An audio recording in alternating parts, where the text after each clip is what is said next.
I think for me, because I'm incessant playing, like trying to play, like even if we have a date, like playing like far ahead, or whatever, you know, so for me it's trying to be more spontaneous.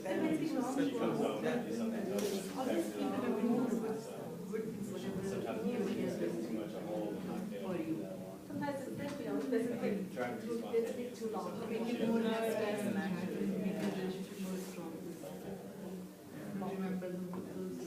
So you plan to be spontaneous?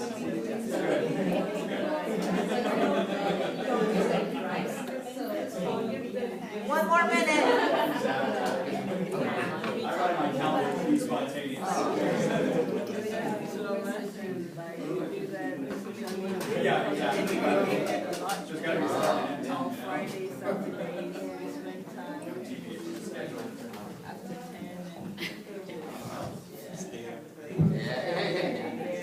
Okay, everybody, are you finished? Sorry to interrupt. It's always hard to interrupt when you're having such good conversation. So I'm going to go around the tables and ask for one or two maybe that you came up with. How can a couple make themselves fall in love? Let's start with Rich and Michelle's table here. You guys come up with anything? We talked about just doing things unselfishly. You know, you just do it just because you know that they like it. Doesn't matter how you feel about it, but you want to make them happy. You want to please them. So it's kind of an unselfish type of attitude towards that. That's good. Many of which we did in the beginning of our courtship, right? I would watch George work on a car for hours, even though I have no interest, but just be with him. I kid you not. And now I don't know if I would do that. So I'm just being real, so that's why. She did do it, remember? I changed the brakes in the car. She And it stood was out there. so hard. But we're being honest, right? And this is why it's going to take work. It's going to take cultivation. It's going to take me, doing it because I know it means a lot to him. So thank you, Rich. It seems like such a simple thing, yet it's not. What about Matt and Sarah's table? What did you come up with? So we talked about being intentionally spontaneous. Vince mentioned that that's something that he makes sure that he does, and then fall back into monotony, of anything. And we talked about intentionally thinking about your spouse throughout the day, kind of like when you're dating. It's all you can think about when you get to be with that person later. And so if you intentionally think about them throughout the day, and then that kind of generates some romance when you get home to see them later. Very good. I love the intentionality of thinking of your spouse. Because yes, we're around many other people during the day, and we, just as Pastor Matt shared last week, we need to guard our hearts and make sure that we stay away from anything that will lead us astray. So we need to make sure that our spouse is on the forefront of our mind and cultivate that. So very excellent point. Co and Tina, over here, what did you guys come up with? So I get up really early for work. So sometimes I get up extra early to get a foot massages while she's sleeping. Wow. Way to set the bar, Cole. All the guys are like, thanks, Cole.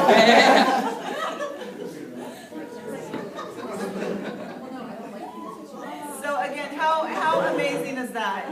Cole, come on, we all know how precious those early morning minutes are in the morning.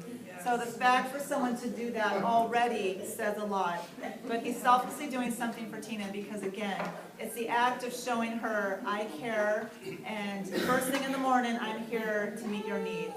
And that's only going to breathe great things in Tina's heart. Right off the bat, as her husband leaves for the day, she's thinking, wow, what an amazing guy I have. He does care about my needs. I'm here taking care of the baby all day, but, he has reminded me that I am still the one for him. So, way to go, that's amazing. Anyone else at this table have anything to add? Not after that.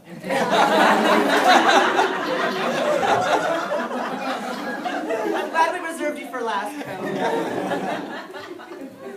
Well, you guys came up with great, thinking good things about your spouse. Again, Pastor George talked about, maybe you're hitting a rough patch in your marriage right now, which we all go through those, normal. But we have the ability to think good things about our spouse. We can sit there and fume about the things that drive us crazy day in and day out, but that will get us nowhere. It'll whittle away at our marriage and the foundation of your marriage. But if you determine yourself to think good things about your spouse and those things that attracted them to you in the very beginning, those things are still there. Even if you just have to sit there one day and just stare at your spouse and admire the things that used to endear you towards them, when you first met them, that's cultivating that romance. So, you guys pretty much Two things. hit them all. What? There were two things to focus on: imagination and environment. So we each of the things that we've talked about today around the tables that you guys came up with probably got started just because you spent some time thinking, what can I do that would show my spouse that I love them? The foot massages, right? I don't know that was something that she, you may have woke up early and said, give me a foot massage today, and I will know you love me, right? But use some imagination, and we all have the ability to use our imagination to think, how can I show my spouse I love them? And we have to use that. Imagination, I believe, is a gift from the Lord. Our Creator is that. He is a creator. He made everything out of nothing, right? Imagination was used when God created this world. And what an incredible imagination that He has, right? I mean, look at the world around us. We could spend our whole lives studying just one aspect of nature and not really get to know everything about that one area. There is so much to learn in the world because God is creative. He is imaginative. And that is something that God has also given to us. The Bible says that we were made in His likeness. God breathed His Spirit into us. We have His Spirit in us. We are like Him in that way that we can be creative, right? Use our imagination to show our spouse that we love them. We may think of ourselves on one side of, if we were thinking about imagination as a scale, this person is super creative, right? I mean, look at Pastor Harold. Think of Pastor Harold and that cool little drumming thing that he did with the drummer boy during the Christmas Spectacular performance, to think about how he was going to put that together and how the song would come out and how his voice would sound. That's a lot of imagination, right? To think, well, I could never do that, I need to go to Pastor Harold to find out how I can show my wife I love her. What would you come up with? Because he's really creative. Some of us, we would think that, he's more creative or I'm less creative. We all have the ability to be creative. So we shouldn't say just because we think this one person's more creative than us, that we can't be creative. We still need to use our creative juices to show our spouse that we love them. And, sometimes we'll hit a home run. There's been some times when I've done things that I think, I'm going to show Edeen I really, really love her. I'm going to do this one thing. And she's like, thank you, but I don't like that, So that's okay if you don't hit a home run every time. Don't let that discourage you. Continue to use your imagination when showing your spouse that you love them. And then, as you continue to do these things, the frequency and the intensity of which you use your imagination will also help to cultivate that in-love experience with your spouse. So the other thing is environment. Dean. So environment, it's very important to think about environment when you're trying to fall in love or trying to keep that romance alive in your marriage. For a couple to fall in love, the environment needs to be just right. We think back, I remember when I was growing up in the church, I remember before I was allowed to date, I could go on youth group trips with a group. So even though there was a guy in that group, George, that I liked, it wasn't like we were on a date because my parents and most parents know it's the act of getting two people alone that creates that environment for romance, and it takes it to a whole nother level. But when you're in the group of people, pretty much keeps it a sterile environment for the most part. Do you understand? So in going along with that concept, we're thinking of moving away from group dates with our spouses and going into the one-on-one time with them. Whether you have children in the house, whether you have these high-demanding jobs, whether you are in school right now, whatever is pulling of your time, we need to be creative and creating that environment for romance. That means alone time. Alone time doesn't mean expensive. It means a walk alone, maybe around the block, or even watching a movie together and holding hands. What else? Husbands cleaning the house. I didn't put that on there, but hey, that works too. We talked about hugging, and I mean real hugging, not like the church brother sister hug. Hey, how you doing?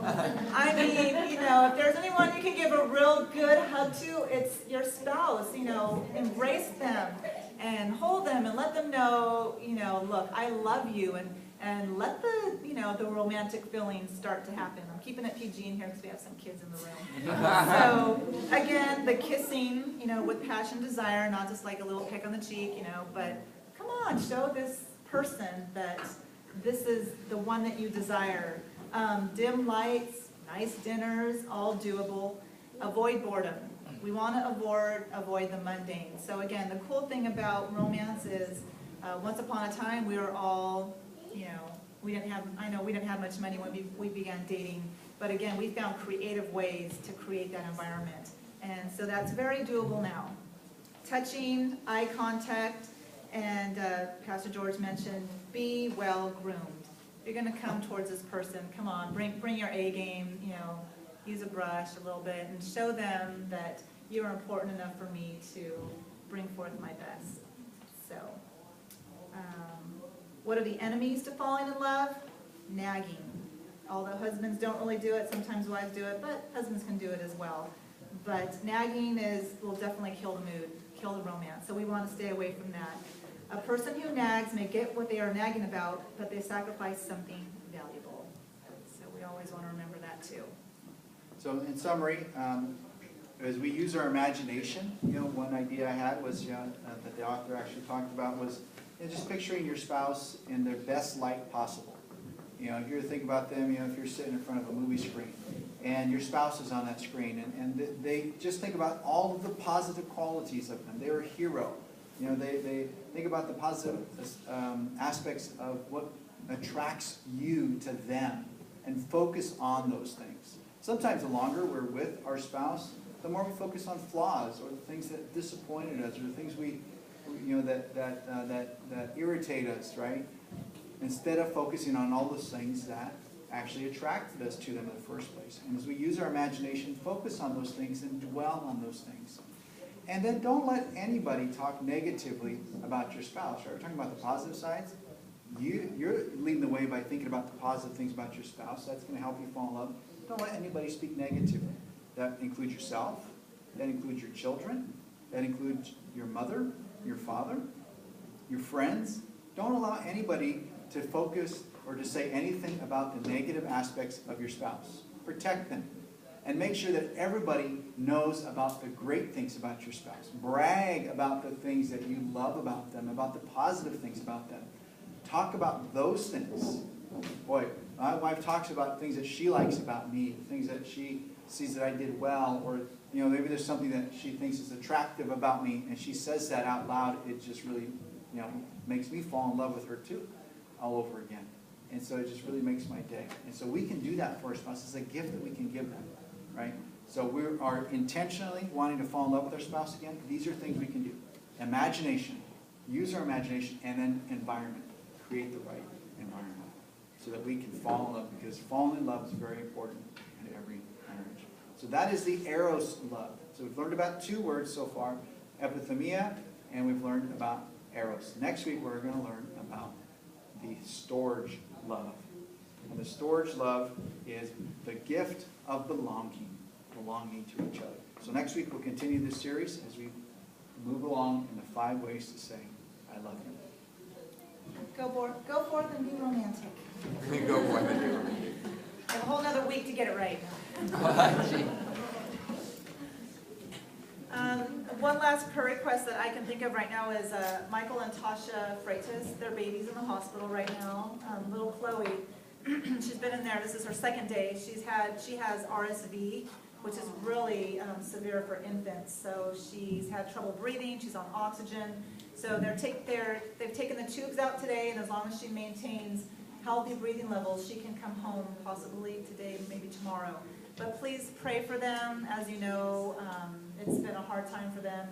Their boys are at home, and her family's in Oregon. So right now, as you close in prayer, we encourage you just to close in prayer around the table ask others around the table if there's a need that needs to be prayed for, and if you would just mind saying a covering prayer as well. Thanks, guys.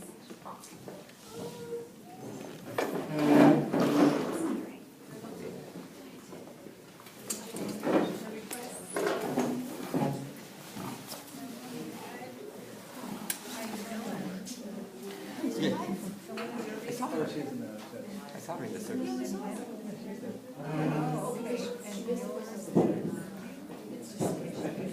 It's gonna be little buddies. And do you know what you're doing yet?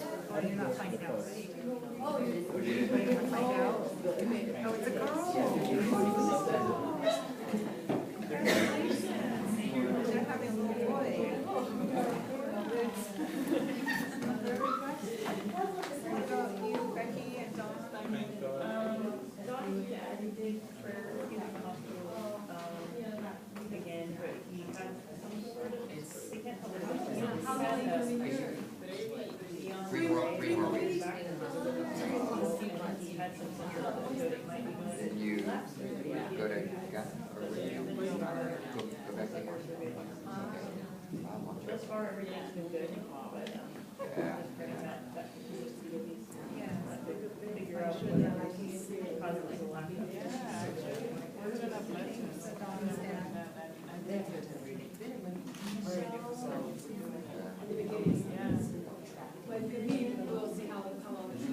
Actually, because she went to Ohio too, so. Yeah.